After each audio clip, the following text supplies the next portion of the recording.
5 del mes. Su reconstrucción había durado 52 días. Cuando todos nuestros enemigos se enteraron de esto, las naciones vecinas se sintieron humilladas, pues reconocieron que ese trabajo había sido hecho con la ayuda de nuestro Dios. Cuando nosotros vamos a la palabra y nos damos cuenta y estudiamos un poco la vida de Nehemías, podemos notar que Nehemías primeramente era parte de ese pueblo judío que había sido invadido, atacado por los persas y llevado lejos de su tierra. Cuando Persia atacó Judea, una de las cosas que sucedió con Nehemías, aunque la palabra no lo establece muy claramente, es que él funcionaba como copero del rey y recibió una encomienda, recibió una misión. Por rumores, por comentarios, por algo que llegaron a decirle, le informaron que la ciudad de Jerusalén estaba totalmente destruida, que los muros estaban totalmente destrozados, que los enemigos entraban constantemente a la ciudad. Y él empezó a sentir una carga muy fuerte en su alma, empezó a sentir un deseo dentro de su corazón de poder hacer algo.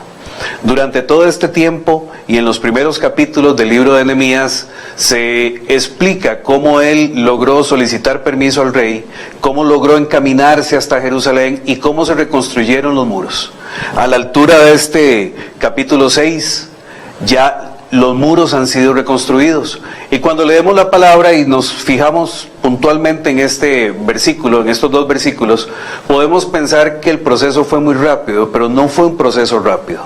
El proceso que llevó Nehemías fue de meses. No solo por el trayecto que tenía que recorrer para llegar y para volver a Jerusalén, sino por el proceso de poder coordinar a las personas, el proceso de poder armar toda una estrategia adecuada para poder reconstruir los muros cuando la ciudad o cuando las ruinas de la ciudad todavía estaban siendo atacadas, cuando había enemigos al frente, cuando había una serie de circunstancias adversas, no solo a lo externo de Jerusalén, sino al interno de Jerusalén. Y muchas veces podemos pensar que este tipo de situaciones son las cuales nosotros nos enfrentamos, ya sea en nuestro trabajo, ya sea en nuestra iglesia, ya sea con algún proyecto que estemos desarrollando. Y para eso requerimos tener un pensamiento estratégico que nos permita desarrollar, que nos permita avanzar, que nos permita clarificar una serie de elementos. Y esos elementos tienen que ver con lo que nosotros siempre hablamos con respecto al coaching, y que es, número 1, tener claridad de nuestra situación actual, número 2, tomar decisiones y ponernos en acción, y número 3, poder generar impacto en cualquier cosa que estamos haciendo. Si usted lee la historia de Nehemías, usted va a ver que Nehemías generó impacto, hizo impacto en el lugar en donde estaba. No solamente cuando todavía estaba en la corte, en el palacio real, sino a lo largo de todo su trayecto. Él generó impacto hasta que los muros fueron reconstruidos y todavía más allá. Durante estos minutos vamos a hablar puntualmente de algo que está generando impacto en este país. Un programa que se llama Pensamiento Estratégico y el cual hemos venido desarrollando no solo empresarialmente, sino también a nivel de organizaciones de carácter religioso, a nivel de organizaciones y denominaciones e inclusive en algunas iglesias con las cuales hemos empezado a caminar en ese proceso de conjuntar fuerzas. Y para esto tenemos que hacernos una pregunta poderosa. ¿Qué cosas podría alcanzar o desarrollar mejor y con más éxito si dedicara una mayor cantidad de esfuerzos, más allá de los que estoy haciendo ahorita, a pensar estratégicamente? Tal vez usted ha pensado y ha considerado que muchos de los esfuerzos que nosotros hacemos en las organizaciones a veces no rinden los frutos adecuados. Muchos de los esfuerzos que nosotros estamos realizando tal vez no terminan de una manera óptima, no consiguen lo que nosotros empezamos o deseamos emprender, que hay momentos en donde no podemos o parece que no podemos conseguir desarrollar el propósito que nos fue encomendado o esa visión que nos había sido dada. Para esto vamos a ver una serie de pasos el día de hoy. Y si usted está haciéndose esa pregunta, no importa si usted es pastor, si usted es líder de algún ministerio, si usted es empresario, jefe de algún departamento, posiblemente esto mismo le está sucediendo a usted, y vamos a ver cómo el pensamiento estratégico particularmente logra hacer o servir de herramienta para poder conseguir todos estos procesos. El pensamiento estratégico es aquel que se plantea un fin, analiza los medios con los que cuenta para llegar a él y luego los dispone de tal modo que faciliten el alcance de la mejor manera posible con el menor costo temporal, personal y material y el máximo beneficio. Cuando nosotros pensamos estratégicamente significa considerar todas las opciones de las cuales nosotros tenemos en este momento la posibilidad de tomar, de utilizar, de influir. Y como dice algunas palabras que hemos subrayado por acá, dice que plantea un fin. Hay un objetivo el cual se quiere alcanzar. Analiza los medios, hace un constante análisis de qué es lo que puede desarrollarse y cuáles cosas pueden lograrse. Dice que lo dispone de tal manera, que empieza a trabajar con esos medios de tal manera, que logra que de la mejor forma posible estos medios logren no solo con el menor costo temporal, sino temporal y material, el máximo beneficio. Esto quiere decir que todas las personas, que todos los recursos, ya sean económicos o de las mismas personas o de infraestructura que usted tiene a su disposición, pueden ser utilizados de la mejor manera o deben ser utilizados de la mejor manera. Si hablamos de la palabra nuevamente y vamos a Lucas capítulo 14 versículo 28, nos damos cuenta que Jesús está hablando y nos está diciendo que si alguno quiere construir una torre, primero tiene que calcular todo lo que le va a llevar a hacer esa construcción de esa torre. ¿Para qué? Para no quedar en vergüenza. Si Jesús nos llama a planificar de una manera que podemos extraer del texto, nos llama a cuantificar, es lo mismo que tenemos que hacer nosotros. Pero hablemos un poco de planificación. ¿Qué es la planificación? Primeramente tenemos que decir que la planificación no es algo necesariamente mundano, no es algo que solo pertenece al mundo. En algunas oportunidades creemos que traer algunos métodos que se utilizan en las empresas o que se utiliza a nivel del comercio en general y a nivel mundial puede ser algo nocivo para la iglesia, nocivo para los ministerios. Y si bien es cierto, una iglesia no es un negocio, algunas herramientas han sido dadas y han sido comprobadas con las cuales nosotros podemos lograr todavía un mayor beneficio, un mayor éxito, lograr con mayor seguridad el poder alcanzar las metas y los objetivos que nos estamos proponiendo. Y cuando hablamos de planificación tenemos que tener algunos elementos claros, como por ejemplo decir que la planificación propicia el crecimiento. Es la medición o permite la medición desde un punto de partida hasta donde queremos llegar. Si nosotros verdaderamente cuantificamos en dónde estamos hoy, en dónde estamos trabajando, qué son las cosas que tenemos y trazamos una línea directa hacia donde queremos llegar, podemos cuantificar por medio de la planificación cuál fue nuestro punto de partida y cuál va a ser nuestro punto de llegada. La planificación nos permite entrar en el proceso de la toma de decisiones. ¿Por qué? Porque nos facilita el seguimiento y la información. Por medio de un proceso que vamos a ver o uno de los módulos que vamos a compartir ahora, podemos darnos cuenta que la planificación permite el proceso de dar seguimiento a cada una de las tareas, a cada uno de los objetivos y también tener la información necesaria para saber, para conocer, para medir qué tanto estamos avanzando, qué es lo que no nos hace avanzar o cuáles son las causas de ese avance o de ese retroceso en cada una de las cosas planeadas. Permite delegar también, contar con las personas adecuadas y que van a colaborar en ese proceso. Como lo veíamos una semana atrás, nosotros como líderes, nosotros como encargados de un departamento, de una iglesia, de un ministerio, de una jefatura, no podemos pretender lograr todas las cosas solos. Contamos con un equipo de trabajo y ese equipo de trabajo tiene la facultad, la posibilidad y el potencial de poder ayudarnos en un conjunto para lograr nuestros sueños, para lograr nuestras metas. Y por último, hablando de esto, permite la coordinación de esfuerzos. ¿Cuáles esfuerzos? Todos los esfuerzos que sean necesarios para poder trabajar como se debe, para poder alcanzar, para poder ajustar, para poder cambiar, para poder modificar, para poder replantearnos el turno, el movimiento, la acción, cualquier cosa que nosotros deseemos hacer. Y para esto vamos a hablar de ese programa de pensamiento estratégico que estamos desarrollando, en donde ya hemos capacitado más de 200 pastores y líderes a lo largo del país, y en donde hemos ido viendo poco a poco cómo este proceso, que en algún momento parece ser un poco difícil de entender, de comprender o de aplicar, va generando éxito, va generando resultado, va dando los resultados adecuados, y lo más importante de todo esto, generando conciencia en un momento, en una situación en la que nos encontramos como país, como sociedad, en donde tenemos que ser cada vez más convincentes, cada vez más seguros, cada vez más estratégicos, como es el tema de hoy, para poder generar el impacto que tenemos que generar en la sociedad.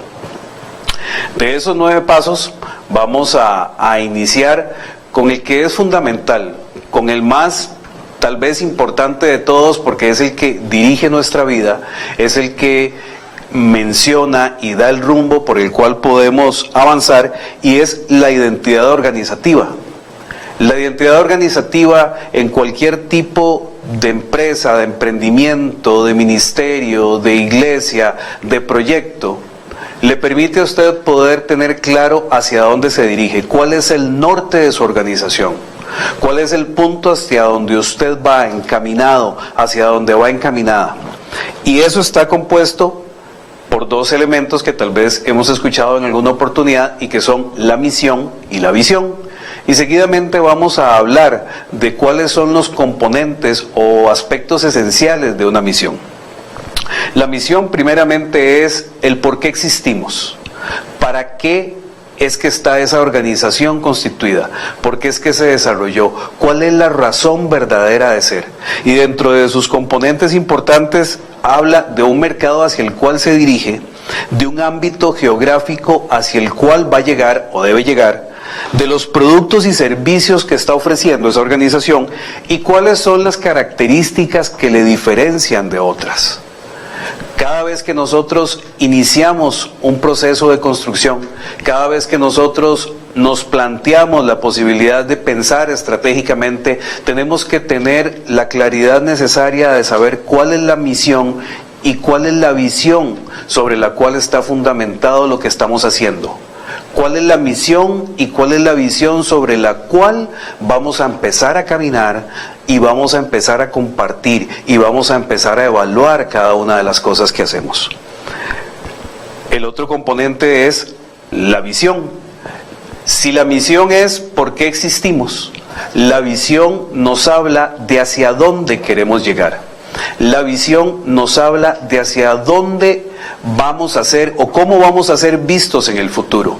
¿Qué es lo que las personas, qué es lo que una compañía o un grupo tal vez de interés que está cerca nuestro va a percibir de lo que somos? Y los 4 componentes esenciales es que una visión tiene que ser influyente. Todas las personas que están dentro de la organización se involucran para conseguir su propósito. Debe ser motivadora. Impulsa la acción. La visión tiene que impulsar a generar y a accionar elementos importantes y a que sea conseguida, a que sea alcanzada. La visión también debe ser desafiante. Todas las personas que están trabajando bajo esa visión o que son impactadas por esa visión directamente, tienen que sentir el desafío de poner todos los recursos necesarios para poder lograrla. Y lo más importante tal vez de estos 4 aspectos es que debe ser relevante. Y relevante quiere decir que genera beneficios tanto a lo interno como a lo externo. Y usted puede hacerse una pregunta en este momento, dependiendo de la organización, las organizaciones o los grupos en los que usted se encuentre participando. ¿Qué beneficios obtiene usted de estar en ese grupo? ¿Y cuáles son los beneficios con los que usted impacta hacia afuera? ¿Cuáles son los beneficios con los que usted puede hacer, colaborar, participar y compartir con otras personas que tal vez no están en ese equipo de trabajo, que no están en esa iglesia, que no están en ese ministerio? Cada uno de estos componentes y cada uno de estos pasos, de estos 9 pasos, es parte de lo que nosotros desarrollamos en cada uno de los seminarios que hacemos, en cada uno de los talleres que implementamos, y evidentemente no podemos hablar a mayor profundidad en un programa como este, pero sí podemos hacerlo en su organización, en su empresa, en su iglesia. Con usted directamente podemos conversarlos, podemos empezar a trabajar y podemos empezar a planificar. El punto número 2 de estos son los objetivos estratégicos. Y los objetivos estratégicos son una serie de acciones esenciales por las cuales usted va a empezar a caminar. Normalmente están distribuidos en procesos de 5 años y normalmente cuando hablamos de planificación y de pensamiento estratégico hablamos de que son procesos de 5 años establecidos como metas a alcanzar a futuro. De ellos podemos decir que los que se trabajan a 3, 2, 3 y 5 años estamos viéndolos como objetivos alcanzables en el mediano y largo plazo. Pero existe algo también que vamos a conversar ahorita y que tiene que ver con los planes operativos y es cómo empezar a trabajar en el proceso de conseguir esos objetivos. Cómo empezar a desarrollar cada uno de los puntos, cada una de las acciones que van a permitirle alcanzar lo que usted está buscando, lo que usted está persiguiendo. Algunas características de los objetivos estratégicos son, número 1, que deben ser alcanzables, deben ser flexibles. Número 2, que deben ser fáciles de comprender.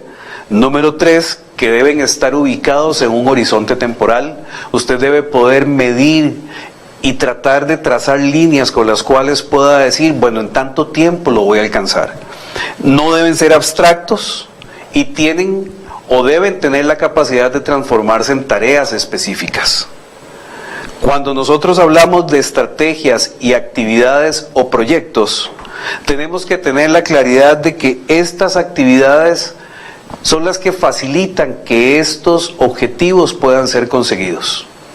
El poder desarrollar objetivos estratégicos y convertirlos en actividades es lo que nos va a permitir en el mediano y corto plazo poder definir hacia dónde y cuánto de esos objetivos estamos logrando. Es importante también tomar en consideración que cuando hablamos de objetivos estratégicos hay momentos en que tenemos que poner una balanza entre las cosas que debemos hacer y las cosas que debemos dejar de hacer. Hay que priorizar, hay que empezar a definir cuáles son las acciones más importantes y cuáles cosas que hemos venido desarrollando o actividades que hemos venido desarrollando constantemente tenemos que dejar de hacerlas un poco. Y para esto quiero dejarle 2 pensamientos que son importantes. Número 1, la esencia de una estrategia radica en decidir lo que no se hará. Y dice el segundo pensamiento que para tener más de algo hay que tener menos de otra cosa. Esto quiere decir que es muy importante que nosotros podamos definir de todas las actividades que hacemos cuáles vamos a dejar de hacer por un momento en función de lograr los objetivos estratégicos, en función de conseguir lo que verdaderamente necesitamos desarrollar. Seguidamente vamos a hablar de la definición de estrategias y planes y esto va a ser simplemente una mención para poder dimensionar con claridad cuáles son todos los puntos de este proceso. Las estrategias y planes son esos planes operativos por medio de los cuales nosotros empezamos a escribir y a desarrollar las acciones necesarias que nos van a ayudar a alcanzar esos objetivos. Estos planes están compuestos por algo que se denomina indicadores de desempeño y esos indicadores de desempeño son sencillamente la manera en que yo me doy cuenta que estoy consiguiendo acciones de revisión, acciones de medición, comprobantes y acciones con las cuales yo puedo comprobar y tener información de que estoy logrando cada uno de estos objetivos o que una actividad se ha logrado desarrollar. Otro tema muy importante en esto es la formulación de presupuestos. Y la formulación de presupuestos tiene que ver con que yo pueda medir en términos económicos cuánto me va a costar el proyecto. Hay acciones de seguimiento que son muy importantes y que tienen que ver con, número 1, tener a una persona responsable de cada una de las tareas para que pueda decirnos hacia dónde vamos, para que pueda darnos información, para que pueda retroalimentarnos, contarnos y comentarnos cómo va el avance de cada una de estas tareas. Adicionalmente a esto, tenemos la propuesta en un cronograma dividido por meses, por fechas exactas o por bloques de tiempo que pueden ser trimestrales, bimensuales o semestrales de cada una de estas actividades. Y para ir finalizando, el proceso de planificación tiene 2 componentes más, 3 componentes más tal vez, que son la comunicación, que es la aplicación sistemática y que tienen que ver en la forma en que yo voy a transmitir el mensaje de lo que estoy haciendo a lo largo de toda la organización, para que todas las personas puedan conocer y entender el proceso con el cual estamos trabajando y cuáles son los avances del mismo. Finalmente llega la evaluación, y la evaluación tiene que ver con la forma adecuada con que yo voy a medir los procesos que voy alcanzando y voy a cuantificar el avance que estoy logrando. Usualmente este tipo de cosas y este tipo de evaluaciones se hacen cada 3 meses, de manera que yo pueda tener ni en muy poco tiempo ni en un lapso muy largo la información adecuada para poder tomar decisiones. Para poder hablar con mayor detalle, con mayor amplitud sobre estos temas, nosotros podemos reunirnos con usted, podemos conversar con usted, podemos implementar un taller o un seminario con el cual usted empiece a lograr cada uno de estos procesos. Y para finalizar en este momento, queremos, con esta breve explicación, queremos dejarle nada más en nuestra sección que hemos denominado la frase de la semana.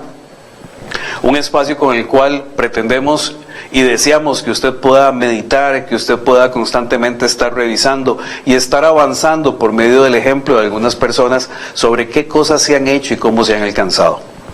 Decía Tomás Alva Edison, que vivió de 1847 a 1931 y que fue un empresario, inventor, patentó más de 1000 inventos, y entre ellos está la bombilla eléctrica, el polígrafo y las baterías recargables, que muchos fracasos ocurren en personas que no se dieron cuenta de lo cerca del éxito que estuvieron. Posiblemente usted, cuando hablamos de pensamiento estratégico, dice, sí, yo planifico, yo establezco una serie de actividades, yo normalmente estoy desarrollando actividades que facilitan o que tratan de ordenar de alguna forma cada una de las acciones y cada una de las actividades y lograr los objetivos que tengo en mente o que ya he tratado de desarrollar. Pues bien, hay ocasiones en que a veces eso no sucede porque no lo hemos sistematizado.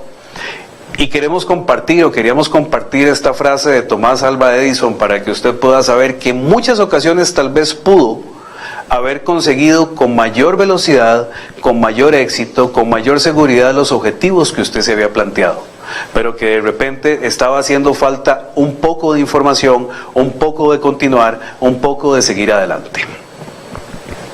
En este momento que dejamos aquí, que vamos a cerrar el programa, solamente recordarle que puede llamarnos, que puede consultar por nuestros servicios, por nuestros programas, por nuestros talleres, ya sea de pensamiento estratégico, de liderazgo colectivo o también de coaching, ya sea a nivel empresarial o a nivel ministerial, a nuestro número telefónico 6050-161, escribiéndonos a nuestra página Coaching Time CR o a nuestro correo electrónico cachacon@buenasiembra.org, para que usted pueda conocer, para que podamos sentarnos y conversar y para empezar a desarrollar cada uno de estos procesos.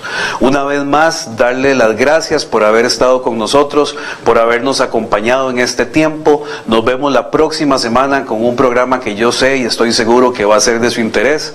Que Dios le bendiga.